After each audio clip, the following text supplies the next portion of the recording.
आज फिर से एक बार स्वागत करता हूं आपका दोस्तों, जहां पर आज हम लोग स्टार्ट करने वाले फिर से बेसिक्स ऑफ क्या कॉम्प्लेक्स नंबर, जहां पे हम लोग देख रहे हैं पार्ट 4। दोस्तों आज जो टॉपिक है थोड़ा सा आगे बढ़ाते हुए मैंने पहले पिछले वीडियो में बता दिया था कि आज हम लोग देखने वाले आर्गन्स डायग्राम और उसी से रिलेटेड कुछ चीजें जो बहुत इंपॉर्टेंट जो मैं आप लोग को बताने वाला हूं उसको समझेंगे आज के वीडियो में। ठीक है, सारी चीजों को समझना है, बने रहना वीडियो के एंड तक। तो कैसे आप सभी लोग, I hope you are fine. तो मैंने स्वागत करता हूं आपका हमारे यूट्यूब चैनल JR कॉलेज पर। सबसे पहले मैं आपको ये बता दूं कि अभी तक आपने मुझको मेरे इंस्टाग्राम आईडी पे फॉलो नहीं किया होगा तो 97_मंसूरी पे जाके आप सिंपली मुझे फॉलो कर सकते हैं, क्योंकि बहुत सारे डाउट को कमेंट सेक्शन में पूछना और उसे वहां पर क्लियर करना आसान नहीं होता। तो सिंपली आप लोग आपके डाउट मेरे से इंस्टाग्राम पे शेयर करेंगे और मैं वहां पे आपका डाउट क्लियर कर दूंगा। उसके अलावा भी आप लोग कुछ चीजें पूछनी होगी कि एग्जाम में किस तरीके से प्रिपरेशन करना हो, क्या टाइम टेबल हो और बाकी सारी चीजें के बारे में, मतलब एग्जाम से रिलेटेड कोई भी डाउट आप मुझसे क्लियर कर सकते हैं। एडमिशन से रिलेटेड भी आप मुझसे बात कर सकते हैं। ठीक है, तो दोस्तों स्टार्ट करने से पहले और भी बहुत सारी चीजें आप लोग को मन में मतलब रह जाती कि कुछ पिछले वीडियो के डाउट आप लोग के मन में रहेंगे, आने वाले आगे क्या आप लोग सोच रहेंगे, आगे आप मतलब कोई टॉपिक होगा ना आपके मन में कि सर ये टॉपिक के ऊपर वीडियो बना दो, तो वो भी आप लोग मुझे इंस्टाग्राम पे मैसेज करके बता सकते हैं। क्योंकि दोस्तों अब टाइम है एडमिशंस का। चैप्टर जैसे एडमिशन होगा तो वैसे पहला चैप्टर स्टार्ट होगा आप लोग का मैथ्स 2 में कॉम्प्लेक्स नंबर। अब कॉम्प्लेक्स नंबर बच्चों को बड़ा ही हार्ड जाता है, स्टार्टिंग में ही हार्ड लग जाता है, तो फिर आप लोग स्कूल में डाउट पूछने में कतराते हैं। तो दोस्तों यहाँ पर आप लोग को एकदम स्मूथ बोल सकते हैं सिंपल वे में मैंने आप लोग के लिए ये पूरा सीरीज बना दिया, पार्ट 1 पार्ट 2 पार्ट 3, अभी ये पार्ट 4 चल रहा है और मेरे हिसाब से 2 और या 3 पार्ट में मुश्किल से ये छोटे छोटे 10-10 मिनट में ये वीडियो कंप्लीट करवा दूंगा और आप लोग को ज्यादा टाइम नहीं लगेगा सारी चीजें सीखने में। अब ठीक है, स्टार्ट करता विदाउट वेस्टिंग ओवर टाइम। तो दोस्तों मैंने पहले बता दिया बेसिक्स ऑफ कॉम्प्लेक्स नंबर देखेंगे, पार्ट 4 है आर्गन्स डायग्राम और उससे रिलेटेड कुछ छोटे छोटे टॉपिक्स देखेंगे। बहुत सारी चीजें मैंने आप लोगों को पहले बताई हुई जो यहाँ पर स्लाइड में अवेलेबल है। आप लोग को चाहिए रहेगा तो ये भी पीडीएफ भी मैं आप लोग को टेलीग्राम चैनल पे अवेलेबल करवा दूंगा, आप लोग वहां से एक्सेस कर सकते हैं। तो मैं स्टार्ट करता हूं। आज का मेन जो टॉपिक है दोस्तों क्या है, आर्गन्स डायग्राम और Argand's diagram on complex plane. सबसे इंपॉर्टेंट चीज है, हम लोग इसको ना कॉम्प्लेक्स प्लेन में समझने वाले हैं। अब कॉम्प्लेक्स प्लेन क्या होता है दोस्तों, नॉर्मल प्लेन आप लोग को पता है जहां पे 2 एक्सिस होती है, एक होता है एक्स एक्सिस, दूसरा होता है वाई एक्सिस। तो उसी तरीके से हम लोग है ना हमारे आर्गन्स डायग्राम को एक कॉम्प्लेक्स प्लेन में रिप्रेजेंट कर सकते हैं। मतलब आर्गन्स डायग्राम जो है ना कॉम्प्लेक्स प्लेन के द्वारा हम लोग रिप्रेजेंट किया जा सकता है। कैसे, देखो बहुत सिंपल है। आप लोगों को पता है कॉम्प्लेक्स नंबर का रिप्रेजेंटेशन क्या होता है, z is x + i y, जहां पे x और y दोनों मेरे रियल नंबर्स होते हैं, लेकिन पार्ट जो होता है वो रियल इमेजिनरी पार्ट होता है। कैसे, x मेरा हो जाएगा रियल पार्ट और y मेरा क्या हो जाएगा इमेजिनरी पार्ट, क्योंकि y मेरा i के साथ बैठा हुआ है। ठीक है, लेकिन रियल में देखा जाए, असली में देखा जाए, जब हम लोग अपने समझ कर देखा जाए तो x और y जो एक नंबर होते हैं और वो दो नंबर कैसे नंबर दोस्तों, रियल नंबर है। भले ही वो रियल पार्ट हो या इमेजिनरी पार्ट हो, लेकिन वो जो नंबर होते हैं ना वो होते हैं रियल नंबर। तो यहाँ पे मैंने वो लिखा x और y दोनों बिलोंग करते हैं रियल नंबर को, लेकिन पूरा नंबर जब कंबाइन होता है i के साथ तो उसको बोला जाता है कॉम्प्लेक्स नंबर। गेटिंग। अब यहाँ पर मैंने लिखा i की वैल्यू क्या है, रूट के अंदर -1। मैंने पिछले वीडियोस में आपको ये सारी चीजें एक्सप्लेन कर दी थी।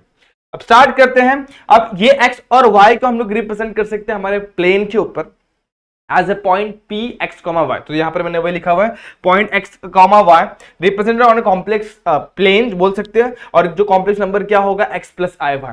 मैं पॉइंट p x, y को रिप्रेजेंट कर सकता हूं एक प्लेन के ऊपर, जहां पर पॉइंट p क्या रिप्रेजेंट कर रहा है, हमारे complex number x + i y को। Suppose point p x, y ना होके पॉइंट p हो जाएगा मेरा, मान लेते हैं w, n ले लेता हूं, चलो ठीक है w, n। तो अब मेरा कॉम्प्लेक्स नंबर क्या बन जाएगा, देखो बहुत सिंपल है, कॉम्प्लेक्स नंबर बन जाएगा w + i × n, जहां पे w और n मेरे क्या है दोस्तों, बिलोंग करेंगे रियल नंबर को, और i मेरा क्या है दोस्तों, इमेजिनरी पार्ट को रिप्रेजेंट करने वाला चीज है।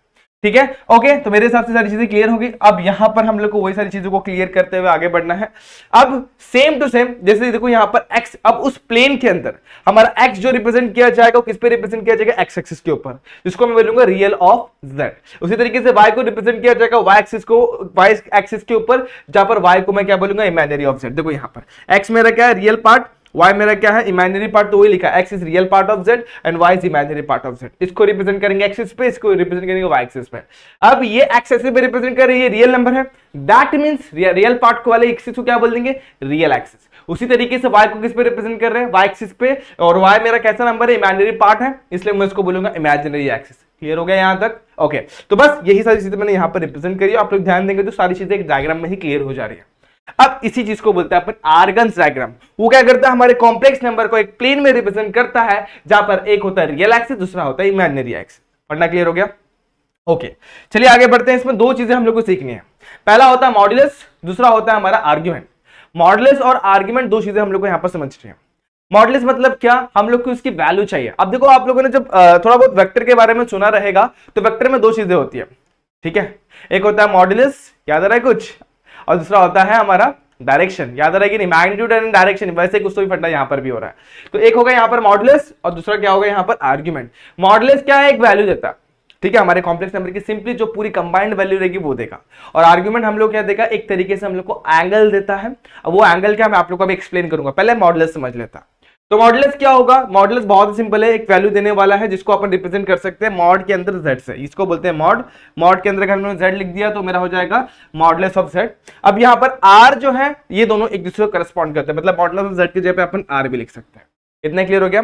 अब मॉडुलस ऑफ z को अपन क्या बोलते हैं, इसको वैल्यू कैसे फाइंड आउट करते हैं, बड़ा ही सिंपल फंडा है, स्क्वायर रूट के अंदर अब जो भी कॉम्प्लेक्स नंबर है, यहाँ पर मेरा कॉम्प्लेक्स नंबर क्या है a प्लस IB, तो a की वैल्यू यहां पर लिखो a स्क्वायर, b को यहां पर लिखो b स्क्वायर, तो स्क्वायर रूट के अंदर a square plus b square मेरे रिप्रेजेंट क्या करेगा, मॉडुलस ऑफ z, और इसको मैं r से भी लिख सकता हूं, बहुत सिंपल है। अब उसी तरीके से इसका वैल्यू निकाल के दिखाते हैं हम लोग फटाफट से। यहाँ पर मॉड ऑफ z की वैल्यू निकालते हैं, यहाँ पर क्या 4, तो 4 का स्क्वायर 3 का स्क्वायर, 4 का स्क्वायर कितना होता है 16, 3 का स्क्वायर होता है 9, 16 प्लस 9 कितना हो जाएगा, रूट के अंदर 25, और रूट 25 की वैल्यू कितनी होती है 5। तो हम लोग को यहाँ पर मॉडुलस ऑफ z यानी कि r की वैल्यू कितनी मिलेगी दोस्तों, सिर्फ और सिर्फ 5। इसी तरीके से हम लोग मॉड ऑफ z निकालते हैं, सेम फंडे से अपन आर्ग्यूमेंट भी निकालते हैं। आर्ग्यूमेंट मतलब क्या होता है, हम लोग ने जो पॉइंट कंसीडर करा हुआ है ना, पॉइंट क्या था मेरा x, y था, यहाँ पर मेरा पॉइंट क्या हो जाएगा a, b है, क्योंकि मेरा कॉम्प्लेक्स नंबर यहाँ पर क्या a प्लस IB है, तो मेरा पॉइंट क्या हो गया a, b हो गया। अब इसको मैं ओरिजिन, मतलब मेरा जो ओरिजिन है वहां से मैं एक लाइन खींचूंगा, समझ में आ गया। अब वो जो लाइन है ना OP, वो मेरा पॉजिटिव एक्सिस के साथ जो भी एंगल बना रहा है उसको बोलूंगा आर्ग्यूमेंट, ठीक है, क्या बोलूंगा आर्ग्यूमेंट। अब इस आर्ग्यूमेंट का एक और नाम है आप लोगों को पता है क्या, एम्पलीट्यूड। देखो यहाँ पर मैंने कहीं तो लिखा होगा ये रहा, एम्पलीट्यूड भी बोला जाता है इसको। अब इसकी वैल्यू कैसे फाइंड आउट करनी है, तो तीन तरीके से फाइंड आउट कर सकते हैं, बेस्ट वाला टैन वाला होता है। तो सबसे पहले यहाँ पर मैं साइन थीटा निकाल कर दिखाता हूँ। तो अभी 10th स्टैंडर्ड में बच्चों आप लोगों ने मुझसे पढ़ा था, मैंने आप लोगों को पढ़ा था, याद होगा, ट्रिग्नोमेट्री, नहीं याद है कोई बात नहीं। साइन क्या था O, तो यहाँ पर आएगा अपोजिट अपॉन हाइपोटेनस। कॉस क्या था मतलब A अपॉन H, और टैन थीटा था OA मतलब अपोजिट अपॉन एडजेसेंट। तो इस तरीके तीनों वैल्यू मैंने बताई थी। अब साइन थीटा पे आते हैं, अपोजिट अपॉन हाइपोटेनस, अपोजिट क्या है B और हाइपोटेनस क्या है मॉड ऑफ z, यानी कि मैं इसको r भी लिख सकता हूं, ठीक है। ये आप लोग का हो गया साइन थीटा। आप लोग चाहे तो साइन को वहां पे लेके जाए, theta is equal to sine inverse of b by r।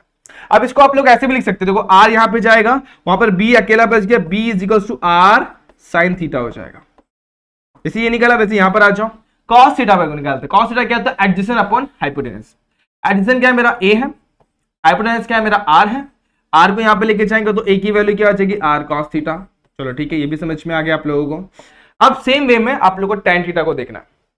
tan theta क्या है दोस्तों, बड़ा ही सिंपल है। tan थीटा क्या होगा, अपोजिट अपॉन क्या, एडजेसेंट, यानी कि क्या हो जाएगा b बाय a।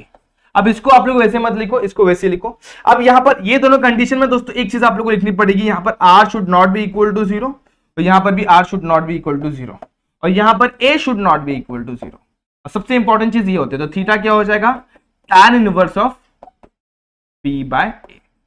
ये किस एक्सिस के लिए, ये सिर्फ रहेगा पहला क्वाड्रेंट के लिए, बाकी सारे क्वाड्रेंट के लिए वैल्यू वेरी करती है। अब कैसे वेरी करती है मैं आप लोग एक्सप्लेन करने की कोशिश करूंगा, जरा समझने की कोशिश करना है यहाँ पर। तो ये था आप लोग का आर्ग्यूमेंट। मेरे हिसाब से आर्ग्यूमेंट पूरी तरीके से आप लोग क्लियर हो गया रहेगा। आर्ग्यूमेंट के लिए आप लोग को ये फॉर्मूले का इस्तेमाल करना है, मॉडुलस के लिए आप लोग को ये फॉर्मूले का इस्तेमाल करना है। आप लोग चाहे तो मॉड ऑफ z लिखे, बेस्ट तरीका r is equal to under root a square plus b square लिखे, जहां पे r मेरा क्या है मॉडुलस, और यहाँ पे थीटा मेरा क्या होता है एम्पलीट्यूड। एम्पलीट्यूड को अपन आर्ग्यूमेंट भी बोलते हैं। फंडा क्लियर हो गया, ठीक है। चलिए बढ़ते हैं। एक और चीज मैं आप लोगों को बता, सबसे इंपॉर्टेंट चीज है दोस्तों, यहीं पर बच्चों लोग को सबसे ज्यादा समझने में दिक्कत आती है। क्यों? क्योंकि दोस्तों हम लोग का जो कॉम्प्लेक्स नंबर है ना, वो 4 एक्सिस में लाई कर सकता है, 4 क्वाड्रेंट में लाई कर सकते हैं, मतलब ऐसे 8 पोजीशंस आते हैं। अब उन 8 पोजीशन को मैं आप लोग को यहाँ पर एक्सप्लेन करने वाला हूँ। अब 8 पोजीशन को मैं यहाँ पर नेक्स्ट स्लाइड में आप लोगों को एक्सप्लेन करने की कोशिश कर रहा हूँ, देखना ध्यान देना। यहाँ पर सबसे पहले मैं एक एक्स एक्सिस और वाई एक्सिस को पूरी तरीके से बना लेता हूँ, ठीक है। ओके चलो, पहली वैल्यू को जो मैंने यहाँ पर एग्जांपल में लिखा हुआ है उसको यहाँ पर लिखेंगे और उसके अकॉर्डिंगली यहाँ पर बढ़ेंगे, ठीक है। चलो देखते हैं फटाफट से हमारे पास पॉइंट्स क्या बनने। पहली वैल्यू में पहला वैल्यू क्या है, z इज इक्वल टू 5। अब देखा जाए तो ये प्योरली रियल नंबर है, इसमें कॉम्प्लेक्स नंबर है नहीं, मतलब कॉम्प्लेक्स पार्ट है नहीं, यानी इमेजिनरी पार्ट है नहीं।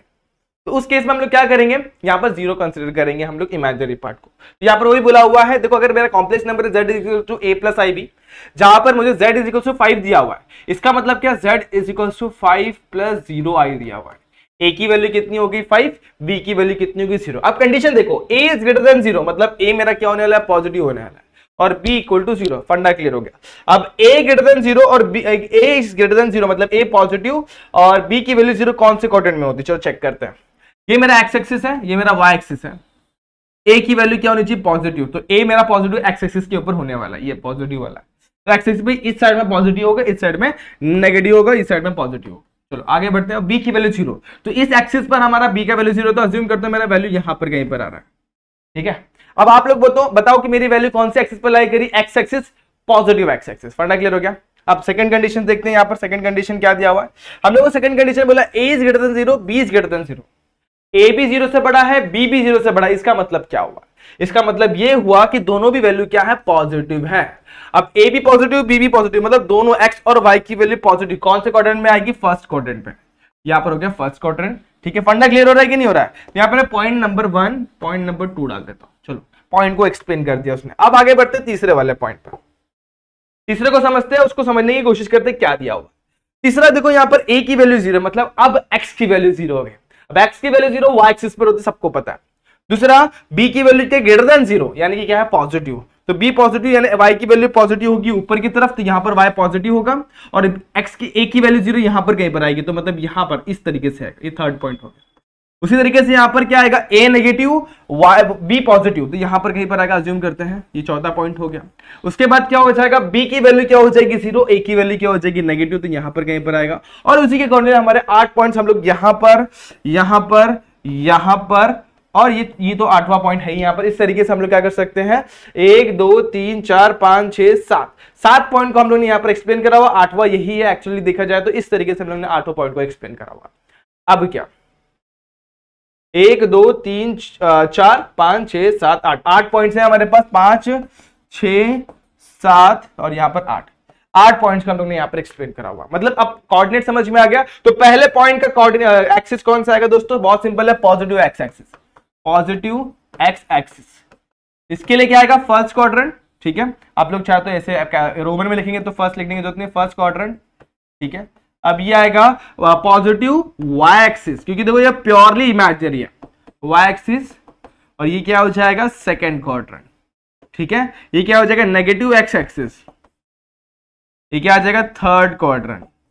उसी के बाद यहां पर क्या आ जाएगा, बहुत सिंपल है, a0 से थर्ड क्वाड्रेंट के बाद क्या आ जाएगा, थर्ड क्वाड्रेंट के बाद आएगा नेगेटिव y एक्सिस, और ये हो जाएगा फोर्थ क्वाड्रेंट, ठीक है। चलो मेरे हिसाब से, अरे गलती से मैंने यहाँ पे लिख दिया, इसको उठा के यहाँ पे लेके चल जाएंगे, ठीक है। इधर पे मैंने एग्जांपल्स लिखे नहीं, एग्जांपल आप लोग यहाँ पर आप समझ सकते हैं, बहुत सारी चीजें मैंने आप लोगों को समझा दी। अब आर्ग्यूमेंट कैसे निकालना है, तो आप लोगों को फॉर्मूला याद है, theta is equal to tan inverse of b by a, बहुत सिंपल है, देखो बहुत इजी होता है। तो यहाँ पर बहुत सिंपल होगा, एग्जांपल देखो हम लोग को 5 दिया होता है, थीटा क्या हो जाएगा, थीटा हो जाएगा tan inverse of b by a। अब b की वैल्यू कितनी है हमारे पास, b यानी कि कौन सा दोस्तों, ये 0 है, देखो b की वैल्यू 0 अपॉन 5। अब 0 अपॉन 5 कितना होता है, 0, और tan इनवर्स ऑफ 0 की वैल्यू होती है 0, तो यहां पर आएगा 0। बहुत सिंपल फंडा था। दूसरा, फर्स्ट क्वाड्रेंट में एंट्री करते हैं, धीरे से एंट्री करेंगे, कोई दिक्कत नहीं, फर्स्ट क्वाड्रेंट के अंदर आता है, सेम फंडा, थीटा क्या हो जाएगा, tan inverse of b by. अब b की वैल्यू देखो यहां पर 2 है, ये देखो a प्लस ib के साथ कंपेयर करते हैं, b की वैल्यू 2 है और a की वैल्यू भी 2 है, तो 2 अपॉन 2, 2 कैंसिल, क्या बच गया दोस्तों, 1 बच गया। tan इनवर्स ऑफ 1 यानी कि क्या था, 45 डिग्री। अब रेडियन में कन्वर्ट करेंगे तो आप लोग अगर अभी सीख रहे तो कोई दिक्कत नहीं, 45 डिग्री को अगर रेडियन में लेके जाना तो पाई बाय 180 से मल्टीप्लाई कर दो, ठीक है। 45 1 जा 45 4 जा पाई बाय 4, कितना आ गया, पाई बाय 4। फंडा क्लियर है। तीसरा, इसको देखो, ये क्या है, पॉजिटिव में 3 है, मतलब कौन सा एक्सिस होगा, y एक्सिस होगा। अब y एक्सिस देखो कंपेयर करते हैं, देखो यहां पर ये मेरा 0, ये मेरा 90 होता है, ये मेरा 180 होता है, ये मेरा 270 होता है, अगेन ये कितना होता है, 360 होता है। 90 मतलब एंगल होगा पाई बाय 2, 180 मतलब होगा पाई, ये हो जाएगा 3 पाई बाय 2, और यहां पर आ जाएगा 0 के बाद 2 पाई। इस तरीके से बढ़ता है। अब पॉजिटिव y एक्सिस मतलब कितना एंगल होगा, बहुत सिंपल है, आप लोग डायरेक्टली भी समझ सकते हैं, लेकिन यहां पर देखा जाए तो ये एंगल बनेगा हमारा दोस्तों, ये थीटा हमारा बनेगा पाई बाय 2। अब कैसे आए वो भी एक्सप्लेन कर देता हूं। थीटा क्या होगा, tan inverse of y by b by a। अब यहां पर b की वैल्यू चेक करो, क्या है दोस्तों, b की वैल्यू हमारे पास है 3, ठीक है, b हमारे पास क्या है 3, और a की वैल्यू 0 है, तो यहां पर क्या हो जाएगा 3/0, 3/0 यानी कि क्या हो जाएगा, कंडीशन नॉट डिफाइंड का कंडीशन आ गया। अब नॉट डिफाइन या कंडीशन आ गया, मतलब पाई बाय 2, तो बहुत सिंपल था, नॉट डिफाइन हमारा tan का कौन सा वैल्यू होता है दोस्तों, 90 डिग्री पर होता है, और 90 डिग्री ही मतलब क्या होता है, पाई बाय 2। ये 3 वैल्यू बड़े ही सिंपल है। चौथा, पांचवा, छठवां, सातवां और आठवां आप लोग को दिक्कत में डाल सकता है। अब उस दिक्कत से निकालने के लिए मैं यहां पर खड़ा हूं, कोई दिक्कत नहीं, कोई मुश्किल नहीं हो गया, मैं हूं यहां पर। अब कैसे, जब भी सेकंड क्वाड्रेंट में हम लोग एंट्री करेंगे, कौन सी क्वाड्रेंट में दोस्तों, सेकंड क्वाड्रेंट में, उस टाइम पे आप लोगों को एक चीज का ख्याल रखना, सेकंड, थर्ड, फोर्थ में, जैसे सेकंड में पहली बार एंट्री करेंगे तो आप लोग को कुछ चीजें मैं आप लोग को बता देता हूं। देखो सेकंड क्वाड्रेंट में एंट्री कर रहे हैं, यहां पर ना आप लोग कुछ चीजें समझनी पड़ेंगी। क्या लिखना है, पाई, क्या लिखना है, पाई, और इस पे ध्यान देना, पाई के ऊपर ध्यान देना। यहां पर लिख देता हूं मैं 2 पाई लिख देता हूं, इन दोनों चीजों पे आप लोग को ध्यान देना। 2 पाई कैसे हुआ, एक राउंड लेंगे तो 2 पाई होगा, और यहाँ पर पाई मतलब 180 डिग्री होता है, सबको पता है, इतना क्लियर है। अब इसके बाद कैसे समझना है इसको देखते हैं। सबसे पहले देखो ये है मेरा कौन सा क्वाड्रेंट दोस्तों, सेकंड क्वाड्रेंट है। अब सेकंड क्वाड्रेंट को हम लोग यहाँ पर बहुत अच्छे तरीके से समझने वाले, सेकंड क्वाड्रेंट पे ध्यान देना। एंगल हमारा पॉइंट कौन से क्वाड्रेंट में लाई कर रहा है, मान लो सेकंड क्वाड्रेंट में ये वाला पॉइंट है, सेकंड क्वाड्रेंट में लाई कर रहा है। अब देखो यहाँ पर गौर करोगे तो यहाँ पर हमारा x का वैल्यू क्या होगा, नेगेटिव, मतलब पहली वैल्यू नेगेटिव है, और y की वैल्यू क्या है दोस्तों, यहाँ पर y की वैल्यू क्या है, पॉजिटिव है। तो समझ में आ गया, तो इससे हम लोग को ये समझ में आ जाता है कि हमारा क्वाड्रेंट कौन सा है। तो ये x की वैल्यू नेगेटिव, y की वैल्यू पॉजिटिव। अब इसको कैसे लिखेंगे, तो इसको लिखना होगा हम लोग को ऐसे, theta is equals to pi minus, अब पाई माइनस क्यों, क्योंकि देखो यहां पर हमारा एंगल आ रहा है, अब पाई से कम है इसलिए मैं लिखूंगा पाई माइनस। अगर थर्ड क्वाड्रेंट में होता तो पाई से ज्यादा है इसलिए पाई प्लस लिखता, तो यहां पर लिखेंगे पाई माइनस tan इनवर्स ऑफ, क्या लिखेंगे यहाँ पर, बी बाय ए, क्या लिखेंगे, tan inverse of B by. अब हमारे पास देखो यहाँ पर सारी चीजें हैं, tan inverse of minus B by, बहुत सिंपल है, बहुत इजी है। यहाँ पर सब जगह आप लोग लिख सकते हैं, यहाँ पर भी आप लोग आपने का वैल्यू लिख सकते थे डायरेक्टली, यहाँ पर भी आप लोग डायरेक्टली वैल्यू लिखते तो ज्यादा अच्छा रहता। यहाँ पर बस वैल्यू लिखना था, यहाँ पर वैल्यू लिखेंगे, सबसे पहले आएगा 0, यहाँ पर अपन ने फाइंड आउट करके लिखा था, कितना लिखा था दोस्तों, पाई बाय 4, थीटा की वैल्यू यहाँ पर 0, यहाँ पर tan इनवर्स ऑफ क्या आ जाएगा, बी बाय ए, जब फॉर्मूला लिख रहे हैं यहाँ पर अपन, यहाँ पर क्या आ जाएगा, pi minus tan inverse of B by. अब थीटा वैसे रखो, थीटा वैसे रखो, pi minus tan inverse of B by मतलब कितना, -√3/1, गलत जवाब। यहाँ पर गौर करना, हम लोग को प्लस वैल्यू पुट करनी पड़ेगी, क्योंकि यहाँ पर अपन ने पहले से फॉर्मूला अप्लाई कर दिया हुआ है। तो ए की वैल्यू -√3 ना पुट करते अपन पुट करेंगे +√3, और ये जो माइनस बी अपन ने यहाँ पर जो बी बाय ए लिखा ना दोस्तों, ये जो लिखा ना यहाँ पर ये और ये वाली वैल्यू, इस पे गौर करना दोस्तों, इधर पे ये ब्रैकेट ना डालते हुए आप लोग डालेंगे यहाँ पर एक मॉड, क्या डालेंगे, मॉड। अब मॉड क्या है दोस्तों, मॉड हम लोग को हमेशा पॉजिटिव वैल्यू देता है, इसलिए अपन ने यहाँ पर मॉड डाला हुआ है, फंडा समझना। तो यहाँ पर अपन ने बी बाय ए डाला ताकि अपन ने इस फॉर्मूले को, नया फॉर्मूले को बनाया हुआ है। अब बी बाय वैल्यू पुट करते हैं, बी की वैल्यू 1 है, इसकी वैल्यू √3, तो tan इनवर्स ऑफ क्या हो जाएगा, √3/1, ठीक है, माइनस में तो प्लस वैल्यू होने वाली है, और tan इनवर्स ऑफ √3 कितना होता है दोस्तों, बी की वैल्यू 1 है, 1/√3 है, कितना आएगा, 1/√3, और 1/√3 यानी कितना, tan ऑफ 30 यानी कि कितना, पाई/3 होगा, और पाई माइनस पाई/3 की वैल्यू कितनी हो जाएगी, 3 यानी कि 2 आंसर आएगा, कितना आ जाएगा, 2 ठीक है, बड़ा ही सिंपल था ये। अब ये तो मेरे हिसाब से आप लोगों को समझ में आ गया।